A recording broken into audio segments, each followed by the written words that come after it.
Hello दोस्तों, तो पिछले एपिसोड में हमने देखा कि हैरो गोल्डन स्कैरब को ले गया है और मार्क हैरो का पीछा करते हुए कायरो पहुंचा है। मार्क को खोंसू का अंतिम मिशन पूरा करना है क्योंकि खोंसू ने धमकी दी है कि वह मार्क की पत्नी लैला को अपना अगला अवतार बना देगा।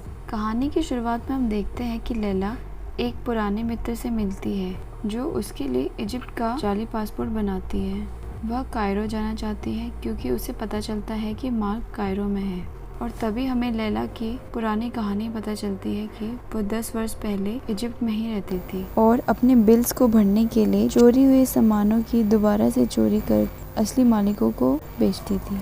अगले सीन में हम देखते हैं कि हैरो स्कैरब की मदद से अपने शिष्यों के साथ रेगिस्तान में अहमद के मकबरे को खोज रहा है और उसे स्कैरब की मदद से पता चलता है कि अहमद यही है और वह खुशी से झूमने लगता है। तभी उसका एक आदमी उससे आके बताता है कि मार्क यहीं कायरो में है। अगली सीन में हम देखते हैं कि मार्क एक बिल्डिंग की छत पर कुछ लोगों से लड़ रहा है और वह लोग हैरो के लोग हैं जो मार्क को उस खुदाई वाली जगह तक पहुंचने से रोक रहे हैं। जैसे ही मार्क उनमें से एक की गर्दन पे चाकू रखता है तो हुक की ब्लेड में स्टीवन का प्रतिबिंब दिखाई देता है जो उससे विनती करता है कि उसे चोट ना पहुंचाए और तभी अचानक मार्क ब्लैकआउट हो जाता है और जब उसकी आंखें खुलती हैं तो वो अपने आप को एक कैब में पाता है जो उसे एयरपोर्ट की तरफ ले जा रही है। कैब से बाहर देखने में उसे हैरो के लोग फिर से दिखते हैं जो भीड़ की तरफ भाग जाते हैं और मार्क उनका पीछा करता है।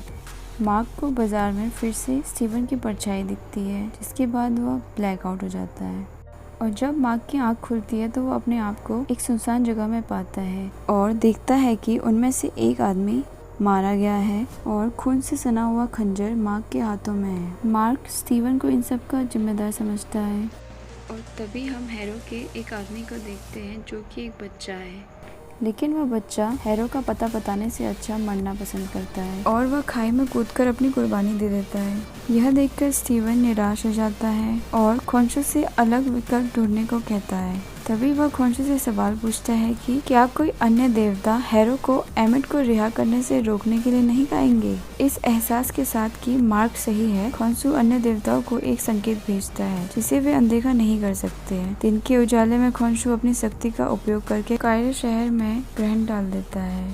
यह सब हैरो देख रहा है और फिर भी वह खुदाई को रोकने से मना करता है। अगली सीन में हम देखते हैं कि खोंसू मार्क को जल्दी करने को कहता है क्योंकि सारे अवतार धीरे धीरे इकट्ठा किए जा रहे हैं जो पूरी दुनिया में बिखरे हुए हैं। और तभी अचानक वहाँ पर एक दरवाजा दिखाई देता है जहाँ से मार्क को अंदर जाना है। मार्क उस दरवाजे से अंदर प्रवेश करता है और देवताओं के कक्ष में पहुंचता है और पत्थर की दीवारों में उसे स्टीवन का प्रतिबिंब नजर आता है। वो काफी आश्चर्यचकित और उत्साहित है क्योंकि वह गीजा के महान पिरामिड के भीतर है। मार्क हाथोर के अवतार यज्जिल से मिलता है जो खोंसू की पुरानी मित्र थी। सारे देवताओं के अवतार उपस्थित होते हैं और काउंसिल यहाँ शुरू होता है और वो खोंसू से कहते हैं कि अगली बार तुमने आकाश के साथ कोई छेड़छाड़ करी तो वो उसे पत्थर में कैद कर देंगे। और तभी खोंसू मार्क के माध्यम से बोलता है कि आर्थर हैरो देवता अहमद को मुक्त करने के लिए यहाँ आया हुआ है। एनएड ने आर्थर हैरो को चैम्बर ऑफ द गॉड्स में आमंत्रित किया। हैरो वहाँ आकर बताता है कि वह मिस्र में सिर्फ घूमने आया है और घूमना क्या एक बड़ा जुर्म है। हैरो कहता है कि वह खोंसू की दृष्टि को जलन और ईर्ष्या से भरा मानता हूँ जिन्होंने एक अस्वस्थ अवतार का चयन किया है। हैरो देवता को बताता है कि यह अवतार अपना नाम भी नहीं जानता।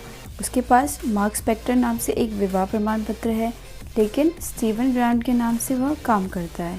उन्होंने अवतार को खुद को धमकाते हुए भी देखा है। न जाने इसके अंदर कितने व्यक्तित्व छुपे हैं और खोंसू इस बीमार आदमी का फायदा उठा रहा है। हॉरस का अवतार सीधे मार्क से पूछता है क्या तुम अस्वस्थ हो और मार्क जवाब देता है हाँ, सहायता की आवश्यकता है लेकिन यह परीक्षण हैरो के लिए है ना कि उसके लिए। मार्क उससे विनती करता है कि हैरो एक खतरनाक आदमी है। हालांकि देवताओं ने मामले को समाप्त कर दिया क्योंकि वे कहते हैं कि हैरो ने कोई अपराध नहीं किया है। देवता और उनके अवतार कक्ष से बाहर निकल जाते हैं। यज्जिल मार्क को अपनी बात साबित करने का एक तरीका बताती है। अहमद को देवताओं से छुपाकर एक स्थान में दफनाया गया था।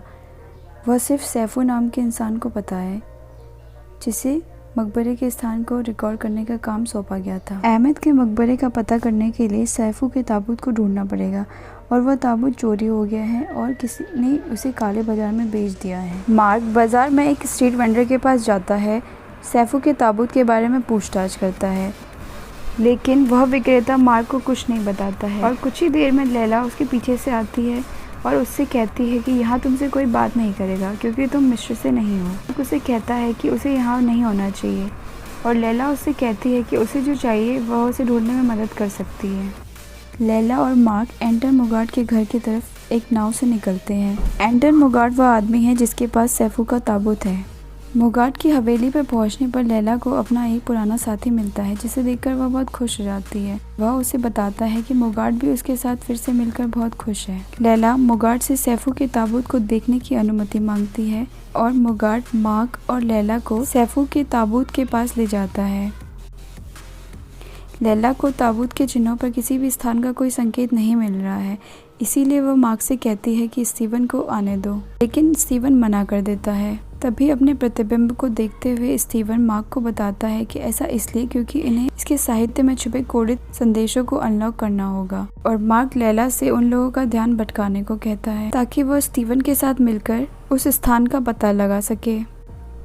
और मोगाट के आदमी लैला और मार्क को पकड़ लेते हैं। तभी हम देखते हैं कि वहाँ हैरो भी आ चुका है और हैरो मोगाट से समझौता करते हुए उससे कहता है कि इस ताबूत के बदले इस स्कैरब को ले लो। लैला मोगाट से कहती है कि उस पर भरोसा मत करो, वह एक अच्छा इंसान नहीं है, लेकिन मोगाट उसकी एक नहीं सुनता। हैरो लैला से कहता है कि उसकी दूरी उसके पिता के हत्या के घाव को फिर से खोलने से नहीं रोकेगी और मार्क उसे सच्चाई नहीं बताता क्योंकि उसे डर है कि वह उसे नफरत करने लगेगी। हैरो अपनी शक्ति का प्रदर्शन करता है और उस अदृश्य ऊर्जा के फटने से ताबूत नष्ट हो जाता है और वो वहाँ से चला जाता है। और मार्क मोगाट के आदमियों से लड़ने के लिए मून नाइट कवच पहन लेता है और मोगाट के आदमियों को मारने लगता है। मार्क लैला से नष्ट हुए ताबूत में से उस कपड़े के टुकड़ों को प्राप्त करने को कहता है, लेकिन मोगाट का आदमी वहाँ पहुँचकर लैला को मारने लगता है। लेकिन तभी स्टीवन मार्क की हिंसा को रोकने के लिए मिस्टर नाइट के रूप में आ जाता है। मिस्टर नाइट मोगाट के आदमियों का सामना नहीं कर पाता है और मार्क को शरीर का नियंत्रण दे देता है। मार्क मोगाट और उसके आदमियों को मारकर लैला को उसके चंगुल से छुड़ा लेता है और वो दोनों वहाँ से निकल जाते हैं। लैला और मार्क कुछ सितारों की तलाश में रेगिस्तान की ओर अपना रास्ता बनाते हैं। तभी लैला मार्क से सवाल करती है कि हैरो किस बारे में बात कर रहा था और मार्क लैला की एक भी बात का जवाब न देकर आगे बढ़ता है। रेगिस्तान के किनारे पर लैला और मार्क कार से बाहर निकलते हैं और ताबूत से निकाले गए कपड़ों के टुकड़ों को जोड़ने की कोशिश करते हैं, लेकिन वह नाकाम होते हैं। और तभी लैला मार्क से कहती है कि हमें स्टीवन की ज़रूरत है।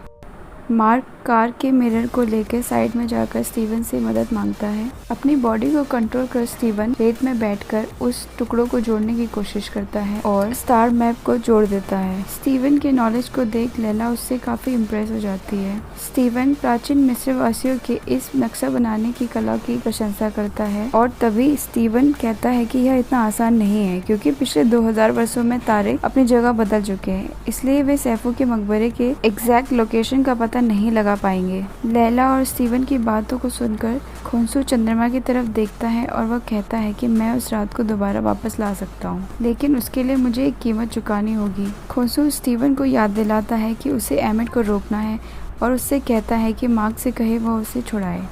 और अचानक स्टीवन मून नाइट के अवतार में आता है और खोंसू के साथ मिलकर तारों की दिशा को बदलने लगते हैं और उसे 20 वर्ष पहले की तरह करने लगते हैं। और अन्य देवता आकाश के उल्लंघन के लिए खोंसू को कैद करने की प्रक्रिया शुरू कर देते हैं। और जैसे ही लैला उसके डायरेक्शन के कोऑर्डिनेट्स को देती है, खोंसू की पकड़ ढीली होने लगती है क्योंकि उसे कैद किया जा रहा होता है और वह धीरे धीरे पत्थर की मूर्ति में कैद हो जाता है। खोंसू के कैद हो जाने पर आकाश की स्थिति सामान्य हो जाती है और स्टीवन वहीं पर बेहोश हो जाता है। खोंसू के कैद होने के बाद harrow chamber of the God में जाता है और सेलिम से पूछता है कि क्या वह हमें सुन सकता है और वह अकेले उससे बात करने की अनुमति मांगता है। और वह खोंसू से कहता है कि वह उसका शुक्रगुजार है क्योंकि उसी की बदौलत उसे सुकून का एहसास हुआ है। और वह खोंसू से कहता है कि मैं वह चीज़ करूँगा जो तुम नहीं कर पाए। और इसी के साथ यह एपिसोड ख़त्म होता है।